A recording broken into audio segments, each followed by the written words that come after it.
pasangannya pada waktu musim hujan itu kan nanti ketemu pasangannya, terus dia kan membentuk koloni baru. Nah dia tuh akan mulai bertelur terus menerus sampai dia mati. Nah matinya itu kan maksimal 20 sampai 50 tahun.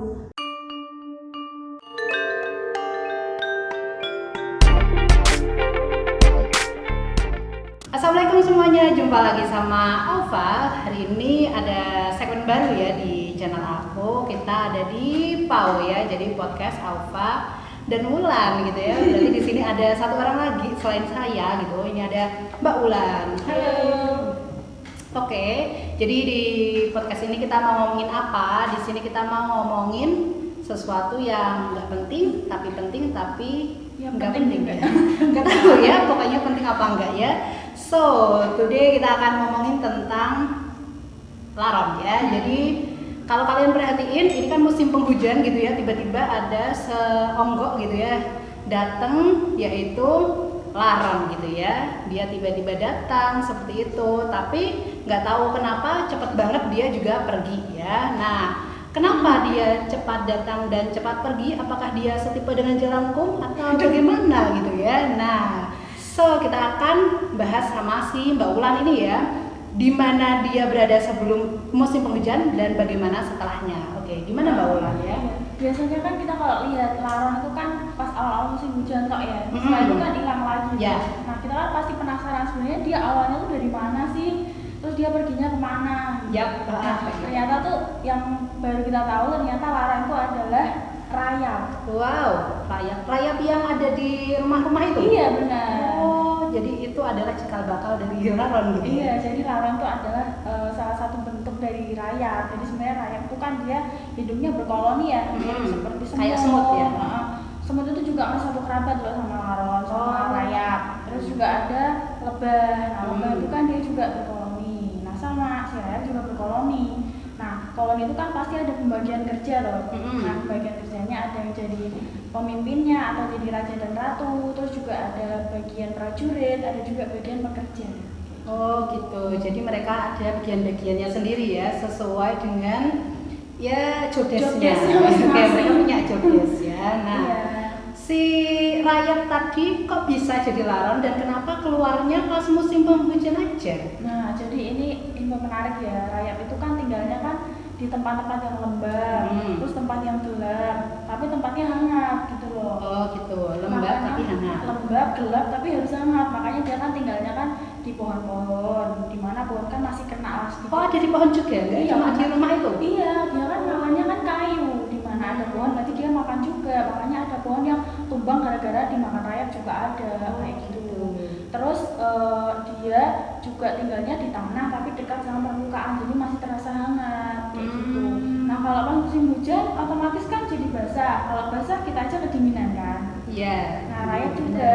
Oh gitu. Terus makanya dia tuh kayak mau nyari tempat baru untuk membentuk koloni baru. Nah yang membentuk koloni baru itu yang nanti akan jadi raja dan ratu, yaitu yang rayap yang bersayap, yaitu laron itu.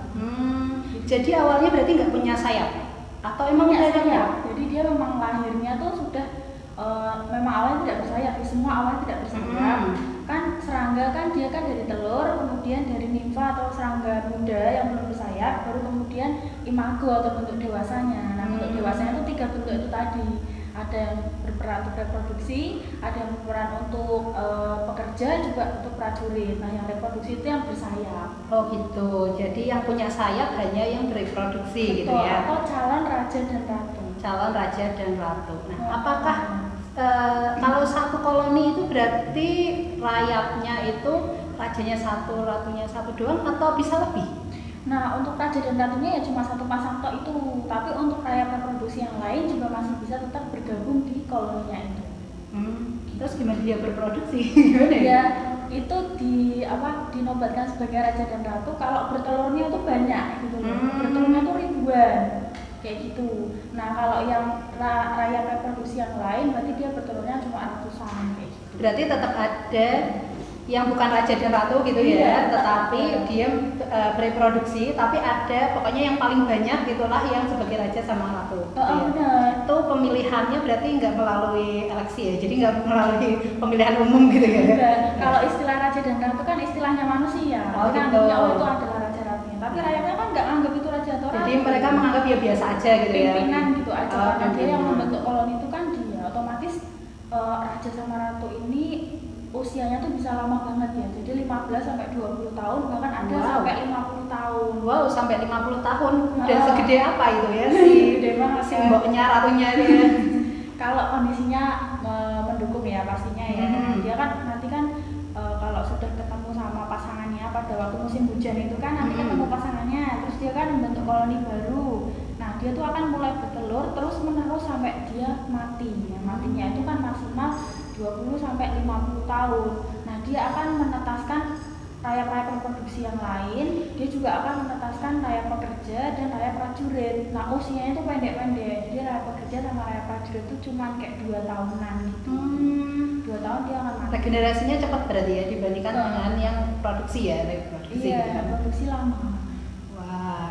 Terus habis itu kan tadi kan si yang bereproduksi kan cuma di situ. Emang dia diam doang di situ atau bisa pindah-pindah gitu? Otomatis dia nggak bisa kemana-mana karena kalau sekalinya dia udah bertelur mungkin waktu setahun 2 tahun dia ukurannya masih kecil ya. Tapi lama-kelamaan karena dia bertelur terus tiap berapa menit sekali, maka dia berapa menit sekali? Iya, berapa Wow. menit sekali. Jadi dia tuh sampai obesitas gitu. Wow, sampai gendut sekali gitu. Terus dia lumpuh nggak bisa kemana-mana. Oh gitu. Berarti kalau yang terutama ratu berarti ini ya. Iya, kalau yang ratunya. ratunya terutama ratu itu karena reproduksi terus, lemaknya jadi banyak gitu atau bagaimana? Atau Ya kan di dalam perutnya berarti kan mengandung banyak telur kan, otomatis jadi melar gitu kan.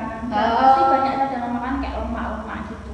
Jadi gendutnya karena selain ada anak juga ada lemak gitu ya. Iya, ada lemak. Jadi dia gendut kemudian ya udah stay di situ nggak bisa pindah-pindah Nggak gitu ya. kemana-mana. Berarti yang bisa jalan-jalan itu rajanya. Rajanya bisa, tapi rajanya Bisa. kawin ratu terus. Oh gitu. Iya. Nah kalau waktu jadi laron ya, jadi kan mereka kan terbang tuh. Terus saya lihat tiba-tiba sayapnya bisa patah-patah, ya kan. Terus habis itu, nah mereka bagaimana nasibnya setelah itu?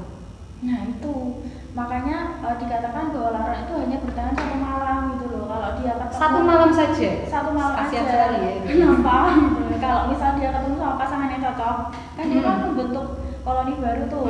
Tapi kalau misal tidak, dia kan pasti udah terbang jauh dari sarang yang sebelumnya. Oke. Nah, otomatis dia kan kesulitan kan untuk mencapai ke sarang dia yang Lupa lama. ya sarangnya yang lama gimana gitu. Bisa jadi lupa, kalaupun dia ingat jauh dan dia udah nggak punya sayap, pasti harus jalan. Di jalan dia bisa ketemu banyak predator kan, entah itu dimakan cicak, entah itu diambil manusia untuk dibuat keripik. Kan ada juga kan. Ada makan keripik. Kalian pernah makan nggak itu keripik laron ya, keripik layap?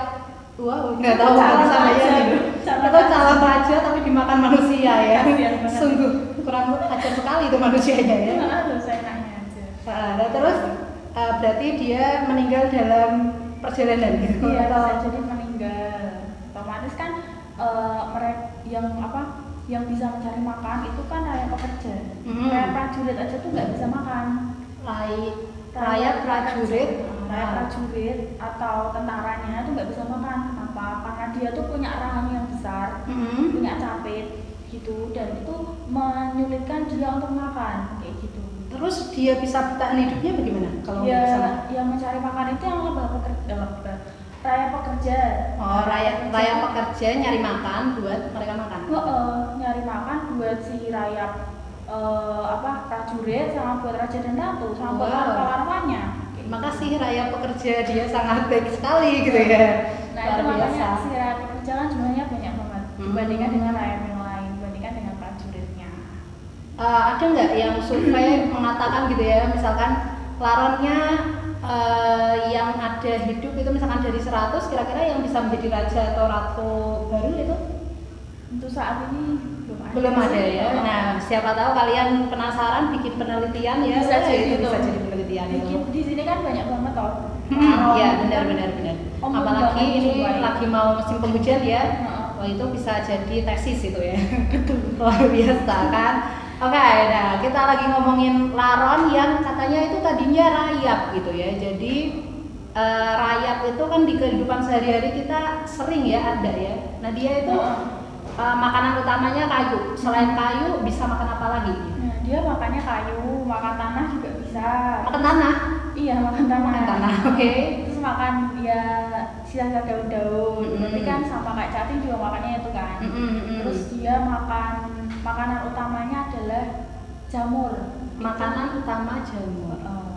Yang biasanya ada juga yang membudidayakan jamur di dekat sarangnya. Jadi kalau ada jamur, entah ada jamur duluan baru mereka buat sarang di situ, atau ada sarang terus kemudian ada jamur di situ untuk makanan si laronnya. Oh gitu ya, berarti di mana ada jamur bisa jadi ada rayap ya? Iya bisa jadi. Oke. Di mana ada jamur di situ ada rayap. Terus juga itu sih si larvanya. Semua kan nggak bisa makan toh.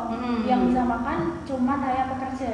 Nah akhirnya si rayap pekerja itu memuntahkan makanannya untuk dimuntahin gitu. Jadi mereka kan cari makan tuh, betul-betul keluar dari sarang. Terus habis itu dapat makanannya. Itu mereka makan langsung dari? Iya makan langsung. Bukan dibawa ya? Bukan, dimakan. Oh dimakan. Oke. Terus mereka jalan lagi kembali ke sarang, terus udah dimuntahin biar dimakan mereka yang lainnya gitu. Dimakan yang lainnya, disimpan juga dalam persediaan makanan. Terus punya kulkas itu Mbak di situ? Ya enggak sih, ada kayak pembagian ruangan-ruangan, ada ruang reproduksi sendiri, ada ruang untuk makanan sendiri, ada ruang penyimpanan air sendiri. Pintar ya, iya, prepare pintar sekali gitu ya. Makanya kalau hujan mereka langsung pindah ya, siapa tahu banjiran kan rumahnya, iya kan bener ya. Oh, kerja terus berarti mereka tuh serangga bekerja jadi 24 jam tuh mereka kerja terus untuk yang pekerja. Wow, luar biasa. Ratunya juga. Oh iya, kalau prajurit tugasnya ngapain? Nah, prajurit itu yang mengamankan sarang, gitu. Terus juga melindungi lebah pekerja. Karena lebah pekerja tuh saat bekerja tuh ketemu sama musuh-musuh. Rayap atau lebah? Oh iya, rayap ya. Kita lagi ngomongin rayap ya. Karena rayap pekerjanya dilindungi karena rayap itu suka suka ada masalah kalau ketemu sama semut. Semut hitam sama semut merah atau semut nyangkrang itu kan besar loh. Jadi musuhnya sih rayap. Mereka walaupun satu satu keluarga, satu family bener namanya ya. Tapi mereka juga bisa berantem ya. Bisa karena kan mungkin dia tinggalnya berdekatan, kebutuhannya hampir sama kan. Sama, makanannya sama gitu ya. Jadinya mereka rebutan. Yang gede yang menang gitulah ya, yang gede yang menang. Makanya prajurit rayap butuh banyak untuk melindungi. Oh ya, dia kalau jalan-jalan juga hampir sama kayak semut gak sih? Yang salaman-salaman kayak gitu? Pasti kan pada penasaran kan kenapa mereka harus salaman. Bener. Karena sebenarnya mereka tuh buta loh. Jadi yang bisa melihat itu hanya rayap reproduksi. Oh jadi yang punya mata istilahnya yang bisa melihat itu cuma reproduksi. Makanya dia bisa terbang kemana-mana kan. Jadi yang prajurit juga sama? Iya, yang prajurit maupun yang pekerja tuh nggak punya mata. Jadi makanya rayap itu kan suka tinggal di tempat yang gelap karena mereka tuh sensitif dengan cahaya kayak gitu. Jadi mereka kalau misalnya pergi ke suatu tempat itu kayak dari dalam tanah kayak gitu atau kalau sudah ada di dalam kayu ya udah di dalam kayu terus gitu kan sampai habis itu kayunya kan kayak gitu. Dan cara mereka untuk bisa pergi kemana-mana ya dengan sinyal feromon. Jadi sinyal feromon ya. Feromon jejak. Jadi mereka itu berjalan sambil meninggalkan jejak feromon. Berarti ngeluarin dari tubuhnya. Kayak sinyal-sinyal kimia gitu. Makanya kan kalau ketemu mereka kayak bersentuhan dulu untuk membaca ini. Mereka salaman biar tahu ini sih jejak yang kamu tinggalin tuh tadi di situ baunya kayak gitu. Gitu. Dan anehnya lagi mereka tuh juga bisa kanibal loh. Kanibal? Kalau misalnya mereka itu ketemu sama sesama rayap yang udah tidak aktif gitu loh. Dia kayak rayapnya sakit atau udah tua itu bisa jadi dimakan sama rayap yang. Wow. Tadi aku bilang baik ya tapi nggak jadi kayaknya ya.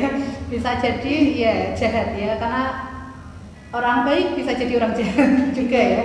Ada kesempatan yang penting kan. Karena kan tapi orang jahat bisa jadi orang baik ya. Di alam kan kayak seleksi gitu sih. Kalaupun nggak dibunuh sama temennya juga nanti dia dibunuh sama predator yang lain kalau dia geraknya nggak cepet kan. Iya benar juga sih ya.